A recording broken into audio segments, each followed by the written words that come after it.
Welcome to another In Wheel Time podcast.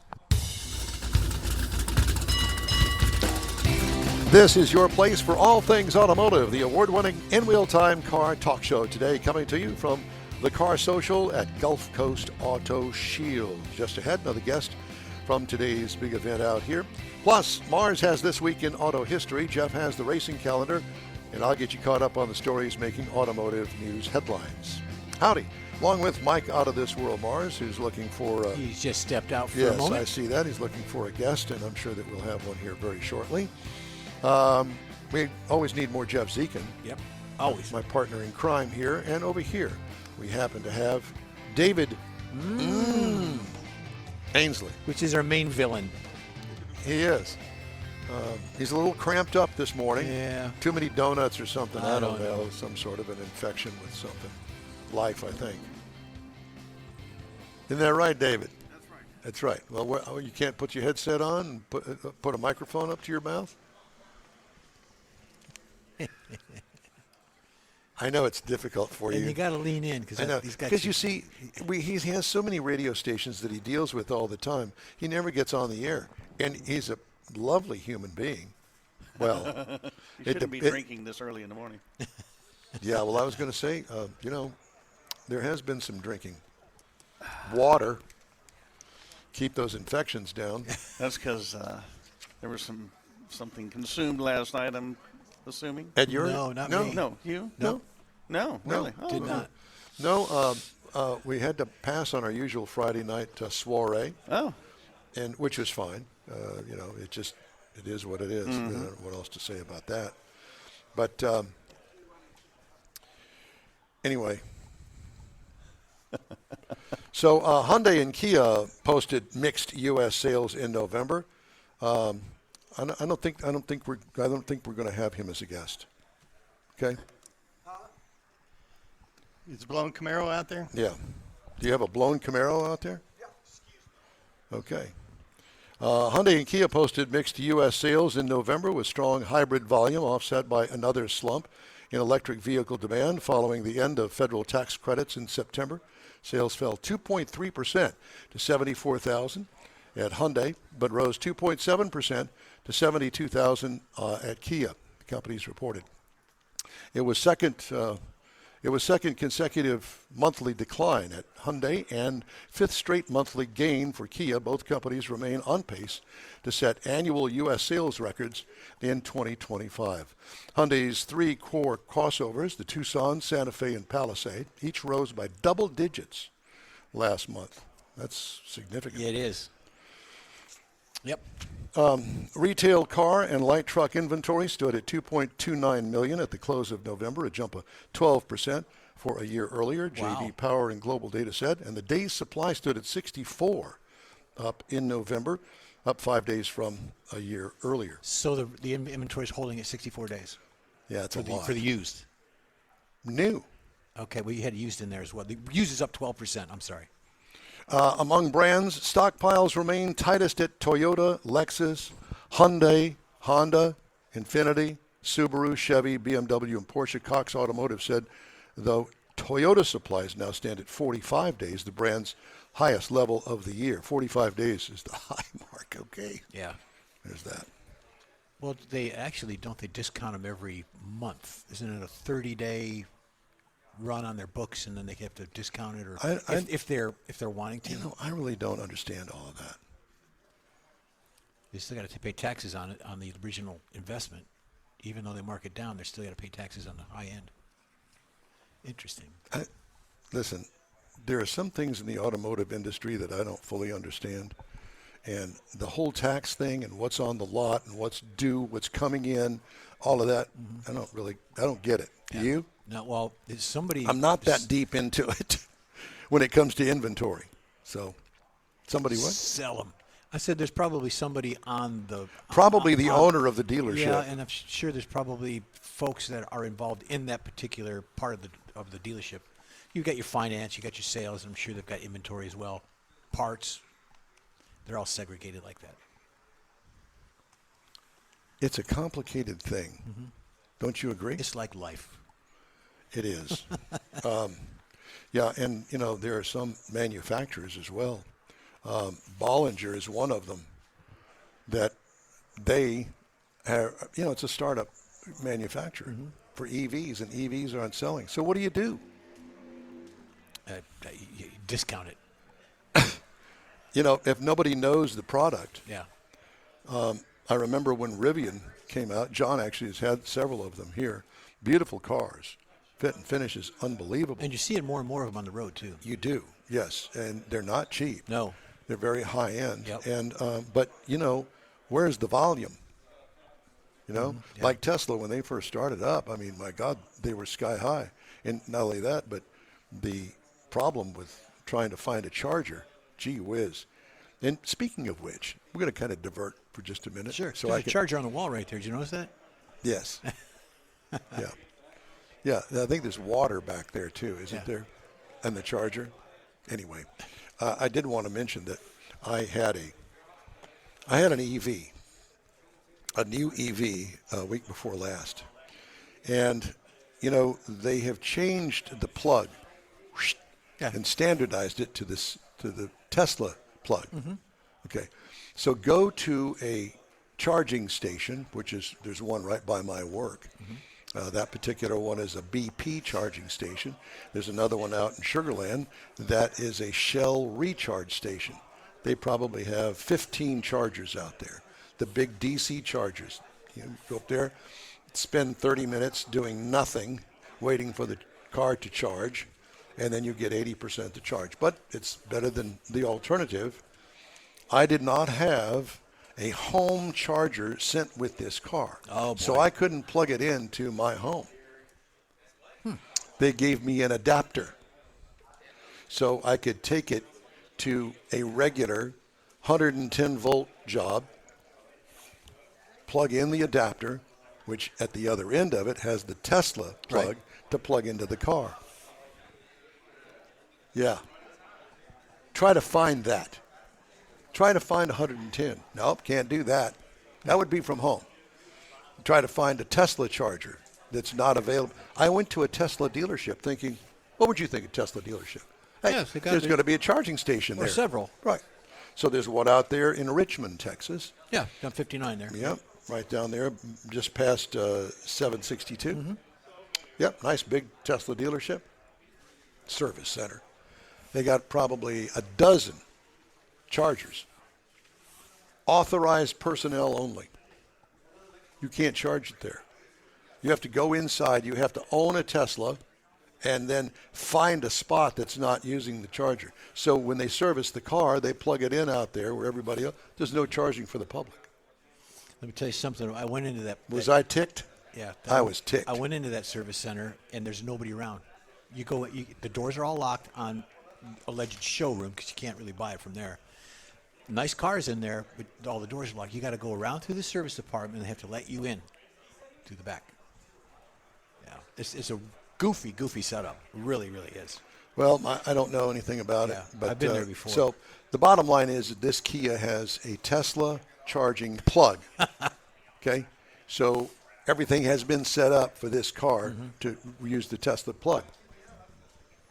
Couldn't find it. Just so happened that at the airport, they had one. Wow. And there was somebody parked there.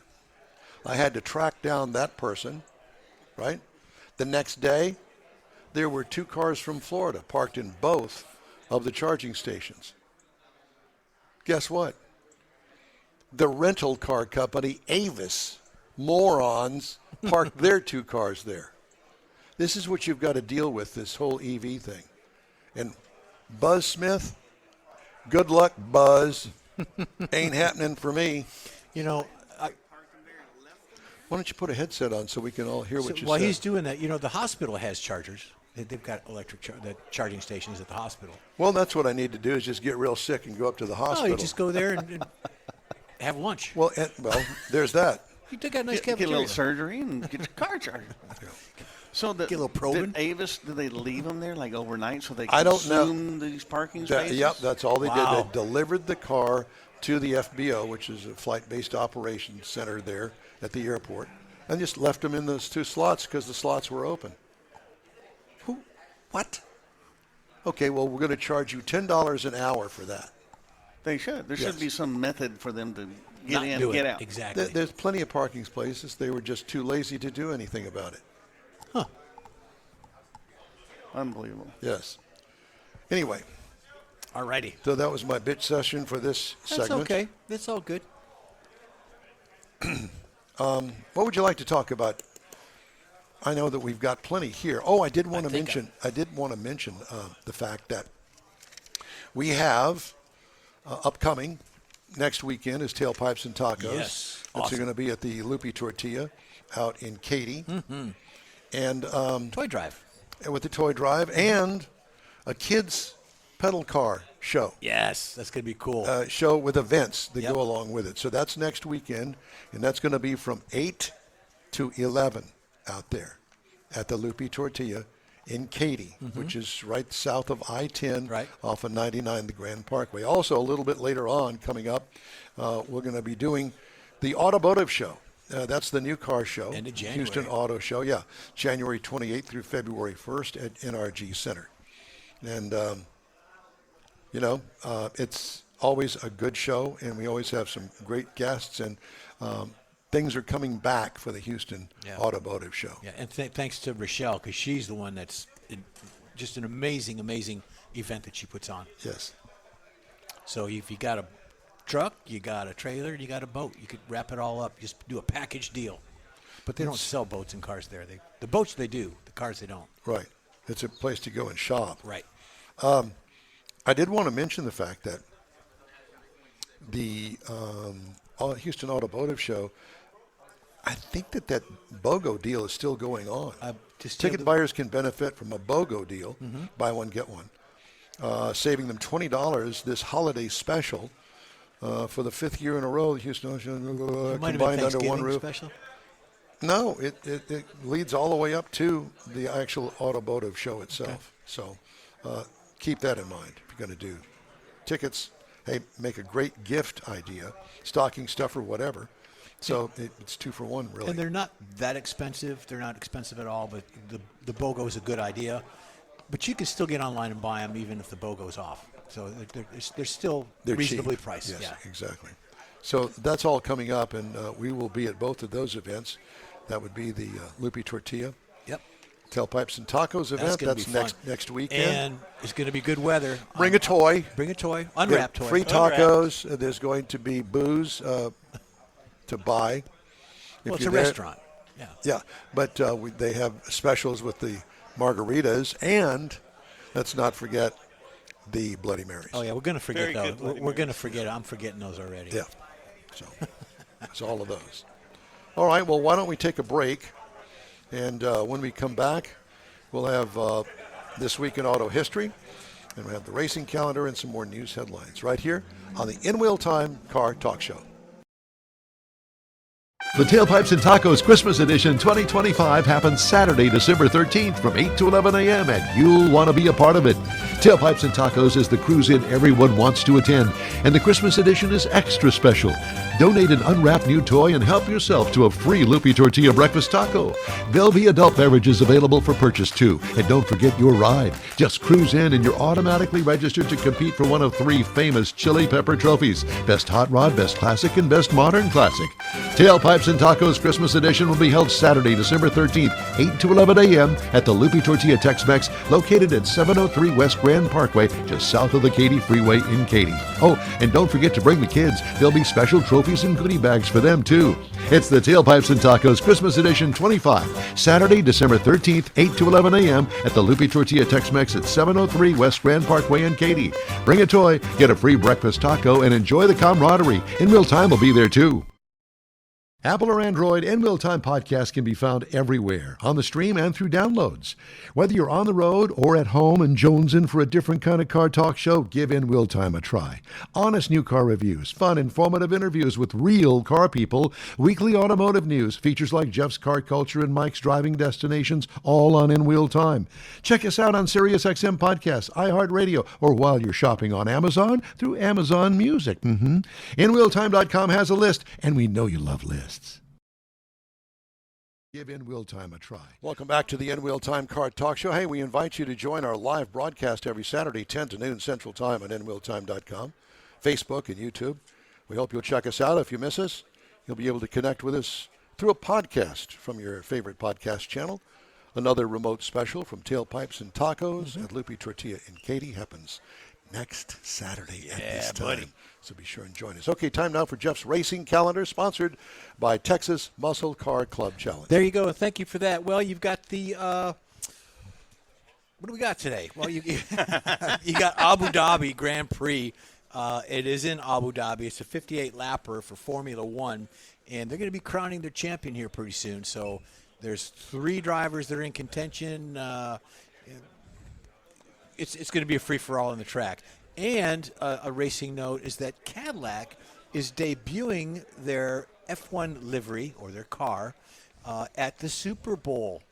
There's going to be a Super Bowl commercial in February, and they're going to introduce the new hot rod that Cadillac's putting out in the Formula One racing circuit. So there you go. Well, that's your thing. It's big, yeah, it's big. Now I will follow F1 next year, so we're going to be more involved in it. You might see me in Germany at one of the races. Probably not. But we're going to be more involved in that for 26 because of the Cadillac guys. Did you have just a second thought, or were some goofy drugs that you took or something? Second thought. Because we know your hatred for F1. Well, it's not a hatred. It's just a dislike of the prima donnas and a strong dislike of the prima donnas. It's and hatred. Arrogance. It's hatred. It's And a the strong arrogance. dislike, not hatred. It's a strong dislike. But I will be following the Cadillac. The rest of them can go fly a kite. Yeah. So there you go. But check out your local tracks. You know, I have to rub you in the other. Go ahead.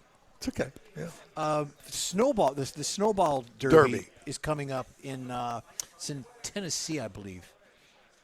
Nashville, Tennessee. I believe they're doing a Snowball Derby up there. I may have the city wrong, but it's coming up. Isn't that a circle track race or something? Yeah. Well, there's a bunch of other events involved in it, but they call it the Snowball Derby. I'd like to go to one of those racetracks where they have the what do you call them? The ones that are on the ice. Yeah, the ice racing. Yeah. Ice racing. It's like going to the races that we used to go with out in Northeast Houston, but they do it on ice instead of that. They've got boats with skis, with sails, and all that stuff. They race that. So it's very, very interesting. Good. Sounds like fun. Formula One. It would be interesting to see watch everybody slide. Yes, I'd like to see you drive one of those, Mars. on ice. Follow him home tonight. Yeah. Remind me to tell you about my experience in Arkansas on the ice. One of these days, Okay. but not on the air. I'm not sure the Okay. lawsuits are done. The warrants. Still got a Somehow warrant that out. doesn't surprise me. All right. Time now for This Week in Auto History, Mr. Mars. Yes, sir. This week in auto history, we got 2 or 3 things here that we want to bring up and we want to talk about. First thing up is this week in 1917, Studebaker introduced a refreshed line of 6-cylinder cars, and then this was designed to update their offerings in the booming post-war market. This is World War I, Don. I'm sure you remember that one. Oh, vividly. Are you Yeah, kidding? yeah, yeah. I wrote the history Wait a minute. there. That's him in the car. Yes. Now, these were all 4-door touring cars, meaning they had no top. They were powered by a 354 cubic inch straight 6 with 60 horsepower. Now, the idea was to make a reliable and smooth engine so the consumers would think that they could buy these cars, because Studebaker was transitioning from a wagon company, making wagons and wagon wheels, to a car company, and they needed I remember that. Yeah. Remember the showroom whenever they had Yeah. to pull all the wagons out? Yeah, and then you go in the back and you find you a horse to pull it. There you go. Yes. Yeah, I got it. All right. Also, this week in 1945, civilian auto production officially resumes. Now, this is after World War II. This is the Second Great War, Don. You know, I'm sure you don't get them confused. I know. Actually, I was thinking Civil War, but whatever. Okay. I was thinking gladiators, but So factories had to take in. They've been building tanks and other war material, and they had to switch back to making automotives, like trucks and cars. But what they did is they went back and picked up the 1942 designs where they stopped. So this allowed them to get back into production quicker and allowed them to create a lot of jobs, over 1 million jobs, whenever everybody was coming back from the war. And it really spiked the economy. So it was a really important time for the automotive industry. Now, this week in 1956, Volvo introduced the 3-point seatbelt concept. It's what we know now. We pretty well take a standard. You know, we went through the development phase where it was just a lap belt, and then they went to the 3-point belt, and that's where we're at right now. And this week in 1960, Chevrolet introduces the rear-engine Corvair Monza. Now, this is where they expanded. This is what they wanted to make it more of a sporty model. So they created the Monza with bucket seats, floor shifter, and a little more sporty trim on it. Now, the first generation engine was 164 cubic inch flat six. And then in 1962 is when they rolled out the turbocharged Spider version, which is what most people remember as far as the Corvair being a little more sporty. Then in 1970, AMC debuts the Gremlin X Package. Now, a lot of people remember this, particularly with the lime green coloring on it. It was a small car, had bold graphics, unique wheels, 304 cubic inch V8 in it. And so it was pretty quick like it was, and it didn't take long for people to start really building them up like this Pro Stalker that we have there on the screen that's out of one. In 1979, unfortunately, the last AMC Pacer is produced. Oh, shucks. I know, Don, you regret not getting one of those and keeping it in the garage in storage as a collector item. Anita Martini had one of those, and I made fun of her at the time when she was still alive because that's what she had, the fishbowl. Right. It had a real wide stance. The ugliest car, one of the ugliest cars ever made and known to human race. And I did not know they made a station wagon version out of that. Oh, God. And it's even worse. Yeah, I can only imagine. All right, 2016, the Jeep Compass Global launch. Now, this Fiat Chrysler had got their new Jeep Compass, and they had it on the market, but they went to a global launch. In other words, instead of building it in the United States and shipping it, they started building it where they were going to ship it to, where their markets were.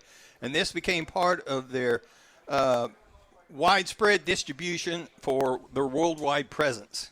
And it actually ended up being the Renegade and Cherokee is where the Compass fit in between, and it became one of their major volume models around the world. And that's how they did it this week in automotive history. Yay! Around the world. There's a different connotation with me, but as you can only imagine. And I'm not even going to go there. All right. Well, thank you, sir. Some more headlines to tell you about. Stellantis began serial production December 2nd on the 2026 Dodge Charger Scat Pack, bringing back the gasoline-powered version of the muscle car, while setting the stage for a return of the third shift at the Windsor Assembly Plant. That's in Canada. Yeah.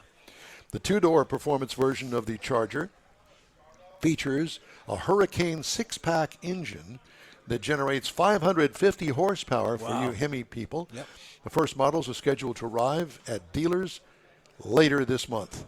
Cool. So hopefully, keeping my fingers crossed, I have to talk to our supplier that we'll have one in the press fleet before too long. Can't wait to drive that. It should be really interesting. 550 horsepower, straight six. Well, that's you get that much horsepower of a straight six that automatically, not automatic, they have a lot of low-end torque to begin with. Yes. So now you've got this amount of horsepower. Be interesting to see if they kind of got the low end and they put the horsepower on the top end, do about 500 miles an hour. It'll defeat not the SRT, but it will definitely defeat the regular Hemi by a lot. I would think so. Yeah. Massachusetts dealership faces a personal injury lawsuit by a customer struck in the head by a descending high-speed roller service bay door. Eric Aberjali is seeking damages from Wellesley Toyota in Wellesley and door manufacturer Rytec Corporation in the November 2022 incident. The Norfolk County Superior Court complaint alleges a dealership employee directed Aberjali through the door to his vehicle, and the door suddenly and without warning came down and hit him in the head as he walked to his vehicle. It said he suffered permanent brain, head, and tooth injuries. Wow. Man. The door comes down that hard? That fast? I know. I've seen them come. Yeah, they're pretty fast. Some do come down fast, yeah. There were no notices or warnings posted for customers not to enter the service bay. The November 3rd complaint alleged at the time of the incidents, the safety systems were either not operating appropriately and or failed, the complaint said. The complaint accuses Wellesley Toyota of negligence and Rytec of negligence and breach of warranty. And what was the total value or the? They didn't give a number, but I guarantee you it's a bunch. Yeah, the doors do go up fast on some of these. The high end, the Taj Mahal dealers. Yes. As a matter of fact, I think your son works at one of those dealerships that has those doors. Exactly. And it's to keep the air conditioning inside. Yeah. Yeah. real fast. Yeah, but doggone. Yep. Yeah, somebody made a mistake on that deal. Well, plus the employee told him to go through that door. That's right. So And usually in service departments, Can't go in. You can't go in. Right. Well, the big sign says, Don't go only in. personnel Yeah, but only. like I said, employee says, hey, go that way. get your car. Not good, Ex-employee now, I'm sure. I am sure. Toyota regained the top spot on Consumer Reports' annual ranking of the most reliable car brands for the first time since 2022, edging out Subaru. Consumer Reports said the improved reliability of the Camry, Tacoma, and Tundra gave Toyota just enough momentum to pass Subaru, last year's most reliable brand. The Yonkers, New York Testing Organization's annual automotive brand report card, published December 4th, contains rankings based on road tests, safety performance, owner satisfaction data, and other metrics. So here's the top 10, just in case you wanted to know. Ah, that'd be good. 10 is Kia, 9 is Tesla, 8 is Buick. Oh, 7, that's pretty good. Yeah. Out of all the manufacturers, yeah, it's still in the top 10. 7 is Acura, 6 is Nissan, 5 BMW, which surprises me, 4 Honda, 3 Lexus, Subaru is at number 2, and number 1 is Toyota. so Buick, we're going to try harder. All you Buick owners, we're going to try harder. I think for GM brand, that's pretty good. It is. Yes. There's no other GM brands on there. And you know, it's funny because you don't really hear that many Buick recalls. No, Well, you know, because they're awesome. according to Jeff. The world according to Jeff. There you go. Jeff's research. Buy a Buick, life will be better. Always. Yeah. Yeah. You know, my dad was a big Buick guy. Yep. And we had several Buicks. One was the 1960 winged back end that we moved down here with. We moved here in 62, so it was a couple of years old. That thing, my God, it was huge. You could build cars in the trunk. It's our own factory.